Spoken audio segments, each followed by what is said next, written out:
মোৰ কাৰণে এটা খুব ইম'চনেল মমেণ্ট। মই প্ৰতিটো মুহূৰ্তত মই সাহস কৰিব পৰা নাই যে ছবিখন চাম। ভালো লাগিছে।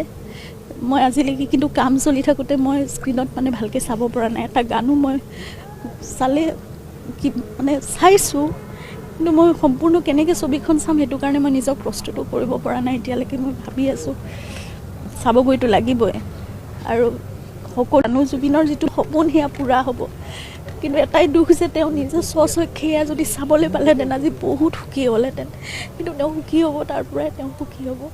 এই ছবিৰ যিটো মাত্ৰা, যিটো যাত্ৰা তেওঁ চাব বিচাৰিছিলে সেয়া তেওঁৰ সপোন পূৰা হ'ব ৰৈ ৰৈ বিনালীৰ যোগেদি।